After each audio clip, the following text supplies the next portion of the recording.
오늘은 우리 전국평화 운영위원이신 여미애 학부모님을 모시고 학부모 입장에서 디지털 교과서를 도입을 어떻게 바라보고 있는지 말씀 들어보도록 하겠습니다.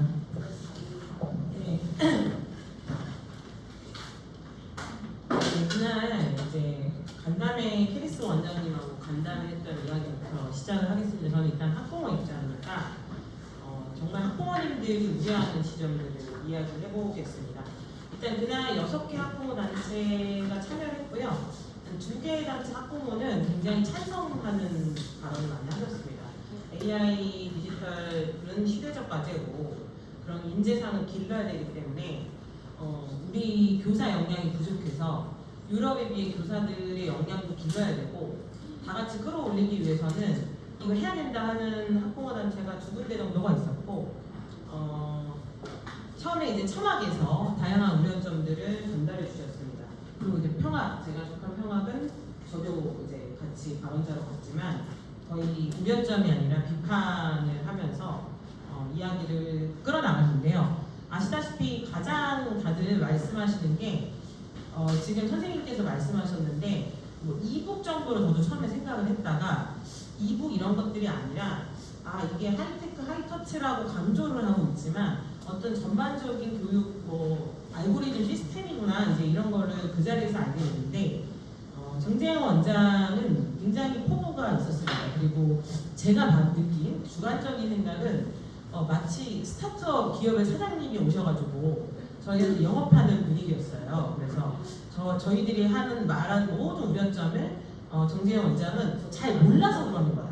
당신들이 몰라서 그러는 거고 이게 얼마나 좋은 거고 교육혁명에 이게 얼마나 도화선이 될지 기대만 해도 굉장히 떨린다는 식으로 말씀을 많이 하셨고 저희는 계속 우려가 된다, 뭐 걱정이 된다 여러 가지를 얘기했는데 제가 생각하기에는 너무 몰라서 하는 걱정이라는 얘기를 많이 했고 그럼 이러이러한 문제들을 어떻게 할 것이냐 했을 때 써보면서 해결하자 이게 보통 그 기조였습니다. 쓰면서 해결해 나가면 된다 이런 얘기가 있어서 제가 이제 이걸 원고로 좀 정리를 하게 됐는데요.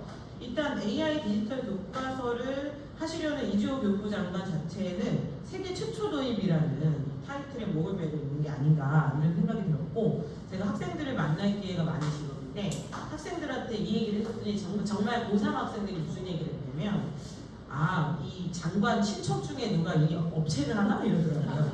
학생들이 그런 말을 하더라고요. 그래서 제가 깜짝 놀라서 왜 그런 말을 하냐 했더니 이거 디지털 교과서도 잘 접속도 잘 안 되는데 뭐 AI 디지털 교과서 이거 돈 엄청 쓸 것 같은데요? 그리고 도움은 하나도 안 될 것 같아요. 이런 얘기를 고3들이 막 하더라고요. 그래서 저도 꽤 놀랐는데 사실 이 장관이 취임 직전까지 이사장으로 활동했던 아시아 교육협회 관련 민간 에듀테크와 업체의 유착 의혹이 있습니다. 실제 그것이 해소되지 않은 상황에서 이런 것들이 지금 추진되고 있고 캐리스 원장은 저희에게 거듭말했습니다. 오해와 불신을 해소하기 위해 이런 자리를 마련했다라고 했는데 저는 좀 개인적으로 오해와 불신이 아니라 학습 도구를 바라보는 철학 자체가 완전히 다르다. 학습 도구를 무엇으로 할 것인지에 대한 철학에 대해서부터 끝장 토론을 해보자 제가 이렇게 얘기를 했지만 토론이 이루어지지 않았습니다. 일단 제일 강조했던 게 여태까지 말씀하신 모두를 위한 맞춤 교육을 이뤄낼 것이다 라고 얘기를 하는데 일단 이 맞춤 교육은 그 자료에 이렇게 써 있어요. 학생은 맞춤 교육으로 학습에 성공을 경험하고 교사는 데이터 기반으로 수업을 디자인하며 개별 학생의 인간적 성장을 이끄는 역할에 더 집중할 수 있게 될 것. 이게 아무래도 AI 기술 관련된 얘기라서 그런지 인간적 성장, 인간적 이런 것들을 굉장히 많이 쓰고 있는데 이거는 제가 봤을 때 약간 아이러니한 표현인 것 같았습니다. 저는 여기에 여러 가지 함의가 있다고 생각하는데 교권의 추락을 저는 상상하게 됐습니다. 교사의 경험과 노하우가 축적된 데이터 기반이 아니라 AI가 판단한 지도를 우리가 따라가야 하는 것인가 여기에 대해서 생각을 하게 되었고 학생들도 교사에 대해서 우습게 볼 수 있습니다. 이거 분명히 학생들도 AI가 제공한 기준에 따라 학생을 지도할 거고 AI 튜터의 말을 더 따라갈 수 있을 확률이 있다고 봅니다. 이건 무리인 도약이 되는 생각은 아니라고 생각하고요. 특히 2020년에 교육부에서 에듀테크 멘토링 사업을 했는데 그때 기초학력이 부족한 애들 대상으로 4만 명에게 멘토 200명과 학습 소프트웨어를 지원했을 때 그때 성공 요인을 가는 것은 그 멘토링, 그러니까 인간의 개인 양상이었지 이 사람이 기술을 이렇게 적절히 활용해서 그걸로 성공했다는 게 아니라 멘토가 얼마나 개입을 잘했느냐 여기에서 성공을 가렸는데 이게 기기 관리자로 전락해버리면 다 실패했다는 연구 보고서가 있습니다. 그것도 우리가 참고할 만하고요. 교사의 경력과 노하우는 정말 중요한 인적 자산입니다. 사실 이거에 대해서 굉장히 제가 봤을 때 사회적으로 홀대하는 시선이 생길 수 있고 학부모들도 그래프 내놔라, 데이터 봐라, 당신의 경험을 믿지 못한다 이런 것들이 만연해지겠죠. 그래서 학원에 보내잖아요. 학원에 보내는 것도 이런 거죠. 학생이 수업을 듣고 공부를 하는 게 아니라 학원 선생님이 교사의 마음을, 교사가 뭘 낼지를 학원 선생님이 추측해지는 시스템이잖아요. 사실 이 사교육이. 그런 것처럼 교사에 대한 신뢰가 굉장히 떨어지고 있고 어떤 학교 가면 교사들이 이런 거 못 챙겨준다, 공부 못 시켜준다 그래서 학원들을 많이 보내는데 이게 AI 기반한 학습 데이터, 모두를 위한 맞춤 교육 시스템이라는 것 자체가 교사의 권한과 교사의 노하우와 인적 자산을 무시하는 결과로 이루어질 수 있다. 사실 이 행간 속에 놓여진 학생들이 있어요. 데이터로 잡히지 않은 학생들이 분명히 있거든요. 그런 학생들을 환경적, 심리적 맥락에서 아우르며 사례를 수집하고 관리하는 것이 맞춤형 교육의 필요 충분 조건이지 데이터만으로 수치화할 수 없는 인간에 대해서 너무 고민이 없는 시도가 아니었나 이런 사실 약간 인문학적 생각도 하게 됐습니다. 제가 제목으로 내세운 것은 AI 디지털 교과서가 시키는 대로만 한다? 이게 이제 메타 인식의 종말이라고 생각을 합니다. 일단 뭐냐면 제가 정재영 원장한테 이 질문을 했습니다. 학습 도구가 편리한 게 학습력 향상에 도움이 된다고 생각하시나? 이제 여기서부터 근데 정재영 원장께서 저는 교육학을 전공한 사람이고 난 누구보다 전문가다 이렇게 얘기만 하셨어요. 그래서 제 질문에 답을 안 하셨는데 제가 생각하기에 이 학습 도구가 편리한 것이 정말 학습력 향상에 도움이 되는지에 대해서 저는 의문이 있습니다. 특히 지금 영상 콘텐츠나 쇼츠 이거에 아이들이 중독돼 있는 게 아무 사고도 하지 않고 넉넉고 있어도 시간이 흘러가고 화면이 지나가니까 뇌에서는 정보를 처리할 필요가 전혀 없거든요. 아까 그 강사님이 말씀하셨는데 이 이북을 볼 때도 마찬가지라고 합니다. 그러니까 이북을 볼 때도 도파민이나 이런 것들이 분비되면서 지금 읽고 있다고 착각하게 만든다고 하는 거예요. 그러니까 사고하면서 읽는 것이 거의 안 되는 것인데 사실 공부란 무엇인가에 대한 질문을 우리가 다시 해볼 필요 있는데 지겹고 재미없는 문장을 읽고 사고하고 독해하며 혼자 해석을 하는 거죠. 근데 지금의 공부는 역시 그런 것들이 많이 결여돼 있어요. 지금 사실 저는 개인적으로 지금 교과서도 굉장히 부실하다고 생각하고 있습니다. 교과서 자체가 지금 서책형 교과서도 그림이나 이미지 위주로 텍스트로 돼 있고 그러니까 이제 학부모님들이 우리 아이는 독해력이 점점 왜 떨어질까 낮을까 이런 생각하시면 유튜브를 많이 봐서도 그렇지만 사실 실제 교과서도 굉장히 부실합니다. 다 그림이나 이미지와요. 그러면 볼 게 없어요. 텍스트가 없어요. 그래서 참고서를 활용하죠. 그러니까 이제 이게 교사도 나중에 프린트를 다 만들어줘요. 그럼 그런 것들을 학생들이 직접 찾아보고 사전 뒤져보고 했던 과거의 교육 방식의 사실 굉장히 장점이 있는 거예요. 거기서 내가 이 공부 저 공부를 해면서 내가 이 방법이 나한테 맞고 뭐 하브루타를 한다든지 아니면 구조표를 그려본다든지 마인드맵을 그린다든지 학생이 자기 주도형으로 그 수업의 개조표를 만든다든지 이런 걸 메타 인지해서 학습하는 게 공부지. 예를 들어 지금의 공부는 학교 선생님이 자료 다 줘. 그 다음에 학원 선생님이 최첨단 자료 다 줘. 그것만 달달달 외워. 그런 다음에 시험을 봐. 그러면 다 맞춰. 그리고 시험장 나오면 다 까먹죠. 이제 이런 게 계속 반복되면서 학원에 계속 의존하는 공부이기 때문에 지금 우리 교육이 목표로 삼고 있는 자기주도형 학습이라는 게 정말 자기가 판단해서 내가 이 문제를 좀 못 푸니까 다른 스텝 1, 스텝 2 책을 찾아봐야겠구나 이 프린트를 좀 더 봐야겠구나 이걸 자기가 판단해야 되는데 지금의 모든 교육들은 선생님이 주는 프린트 다 외우고 또 학원에서 주는 자료 외워서 그냥 도구식으로 외우기 때문에 이 공부에 여러 가지 메타 인지가 종말되고 있는가 그리고 내가 어떤 공부가 부족하고 어떤 공부가 이해가 안 되고 어떤 부분이 암기가 안 되는지를 스스로 메타 인지하지 않고 이 AI가 판단해 주는 대로 공부를 할 때 그것이 정말 효과가 있는가 그럼 학생은 AI 없이는 평생 공부를 못하는가 자기를 믿지 못하고 AI가 준 기준대로 그 코스대로 갔을 때 정말 이 학습 효과가 있는가 그래서 굉장히 메타인지의 종말이라는 제가 이런 자극적인 제목을 썼습니다. 사실 AI가 인간이 구분되는 지점도 메타인지거든요. 우리가 알파고와 이세돌의 경기를 할 때 세계의 대결이라고 생각했을 때 제가 그때 했던 생각은 알파고는 엄청나지만 자기가 봐주고 준다는 사실을 모른다는 말이죠. 이런 것이 인간과 구분되는 합의점이 있어요. 그런 측면에서 메타인지가 없는 학생으로 만드는 것도 위험하고 메타인지가 안 되는 AI를 이용하는 것도 위험하고 전 시대적으로 메타인지의 종말이 되고 있는 게 아닌가 이런 생각이 들었고요. 저는 공부의 도구는 불편할수록 좋고 지난한 과정의 반복과 훈련을 모색하는 과정에서 체득돼야 된다고 믿습니다. 그렇기 때문에 저는 지금의 교과서도 부실하다고 생각해서 총체적으로 교과서를 굉장히 두껍게 글씨를 많이 넣는 교과서로 돌아가야 된다고 주장하는 종이책으로 더 돌아가야 된다고 주장하는 사람으로서 지금처럼 텍스트 읽기를 싫어하는 학생들한테 AI 디지털 교과서의 편리한 이 도구가 정말 학습력 증진에 도움이 될까? 그것을 이제 검증된 기관에서 오랜 기간 교육감을 전공해 오신 캐리스 정원장님과 토론을 해보고 싶은 지점입니다. 이 방송을 보고 토론을 하자 하시면 저는 기쁜 토론을 해보고 싶습니다. 그 다음에 제일 이제 관심사가 경쟁과 효율성의 논리에 장식당한 시장주의식 교육이죠. 뭐 여러 가지 이야기가 있는데요. 그 캐리스 원장님의 인터뷰를 보면 수업과 평가 혁신 결과를 데이터로 축적하고 개인 학습의 학습 포트폴리오로 활용될 수 있다. 그래서 대입 전형을 완전히 바꿔낼 수 있는 패러다임 혁신이다 이러는데 포트폴리오 얘기가 다시 나와서 얘기하는 건데 이 포트폴리오가 이거 사회 갈등입니다.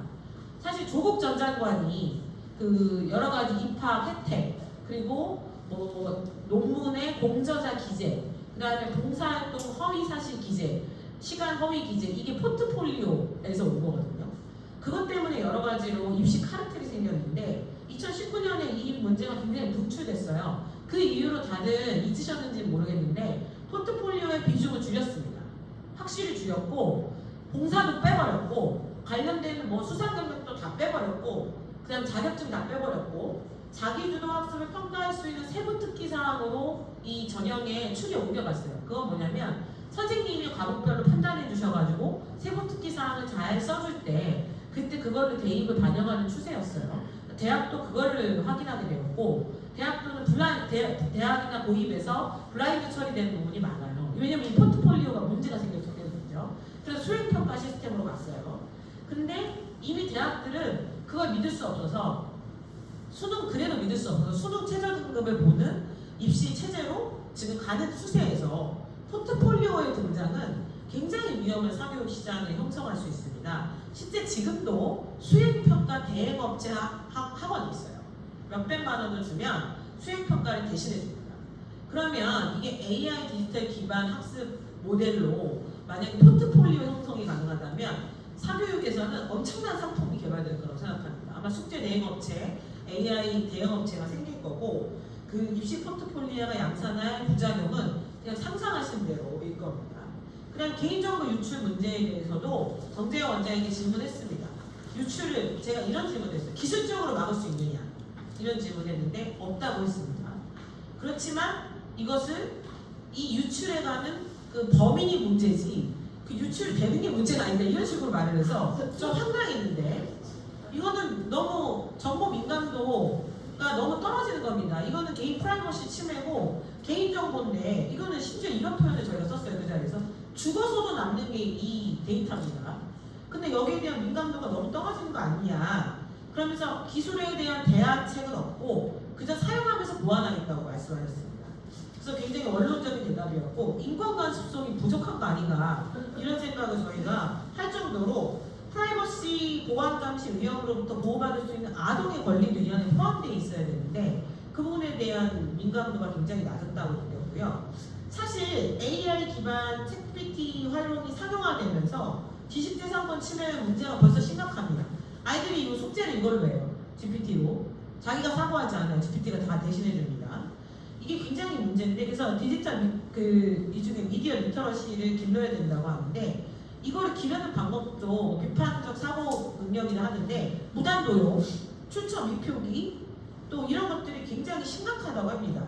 제가 그래서 이 부분에 대해서도 정재영 원장께 연구자로서 또 학자로서 이 지식재산권 침해 문제에 대해서 어떻게 생각하시냐 이렇게 얘기했을 때 요즘 애들이 이제 그거 너무 많이 쓴다. 다 PDF 파일로 다운받아 쓴다. 그거 교육을 통해서 그냥 해결해야 된다. 그냥 거기에 대한 리터러시 교육을 강화할 거다.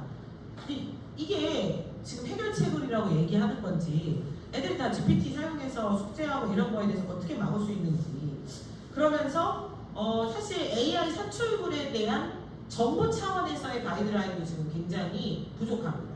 AI가 만든 산출물의 저작권 어떻게 인정할 것이냐, 부분 인정할 것이냐, 전체 인정할 것이냐 이거 가지고 저작권 협회하고 개인하고 민사소송을 하고 있어요. 그러니까 그만큼 이 저작권 문제에 대해서 정보 차원에서도 우왕좌왕하고 있거든요.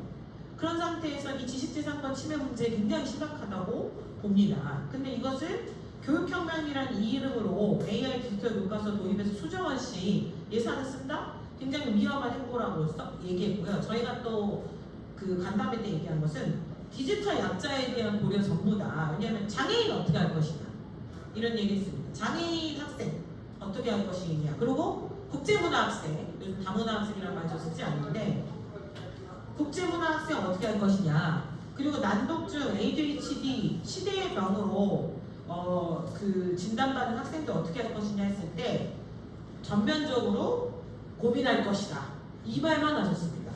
그래서 저희가 청문회하는 것도 아니고 그냥 다 보완하겠다 무조건 긍정적으로 검토하겠다 이렇게만 대답을 하셔서 굉장히 당황했고요. 사실 자퇴생들이 굉장히 늘고 있는 추세입니다. 그 학교에서 하는 이 그냥 수능 때만 넣어서 그냥 수능 여러 번 보는 것이 지금 대학 가는 데도 좋다 해서 자퇴생들이 늘고 있는 게 현실입니다. 그만큼 이제 그 학교에서 교사들이 이제 입시 대비도 해줘야 되는 상황에서 교원의 업무가 너무 과중한 거 아니냐 그래서 제가 이것도 질문을 했습니다. 차라리 그 돈으로 교원을 충원하는 예산을 쓰는 게 어떠냐 교사를 좀 더 늘리는 게 훨씬 맞춤형 교육에 좋을 것 같다 이렇게 얘기를 하니까 그것은 논외다 하면서 두 학부모 단체도 굉장히 저한테 화를 내셨고 정재현 원장도 OECD 국가 기준 그 교원과 학생 수에 우리는 맞추고 있다 이래서 저희가 그런 말도 했습니다. 이런 건 OECD 말만 잘 듣고 온갖 인권 침해나 노동권 침해에서 OECD 말 듣는 게 없다 이런 말도 했는데 어쨌든 그것이 논외라고 얘기를 했습니다. 그래서 사실 지금 냉담방 예산도 부족한 상황인 걸로 알고 있거든요. 노후시설도 문제라고 알고 있는데 이 예산이 이렇게 쓰는 것에 대해서 자꾸 논외라고 얘기를 하는데 교육 예산이라는 것을 포괄적 의미에서 봐야 되는데 뭐 급식실 문제라든지 이런 거에서 보지 않고 단지 그냥 이 프로그램의 예산이 디지털 교과서 예산이고 책정민 예산이다 이렇게만 얘기를 해서 저희가 좀 의아했던 부분이 있었습니다. 그러면서 뭐 마지막으로 말씀드리는 건 사실 주객이 정돈되면 모든 게 문제잖아요. 사실 이 키오스크 사회에서 우리가 불편을 겪고 있잖아요. 사실 우리의 그림자 노동이 거기에 다 들어가는 거고 그림자 노동이 사실 그 기업에 다 할당되고 있는 거거든요. 우리가 노동 봉사하고 있어요. 기술과 인간과 노동이 도구화되고 있는데 이런 상황에서 학부모와 교사가 서로를 마주하지 않고 전인격적 교육 없이 그 학생의 맥락과 상황에 대한 서사에 대한 고민 없이 그냥 서로를 대상화하고 계열보고 표보고 분류화하는 것이 바람직한가 그것이 진정 교육의 목표였나 되묻고 싶었습니다. 사실 이거는 이렇게 천문학적 예산을 들 게 아니고 챗GPT 개인 강사가 돈 주고 써요. 교사들이 그거 그냥 학교에서 내주시라고요. 학교에서 그 돈 내주시면 돼요. 그 정도로 그냥 활용하는 측면이지 이걸 가지고 뭐 교육혁명이다 하면서 하는 것이 굉장히 근시안적인 태도이고 너무 좋은 측면만 보고 있는 게 아닌가. 여러 가지 부작용이 사회 갈등으로 분출될 수 있습니다.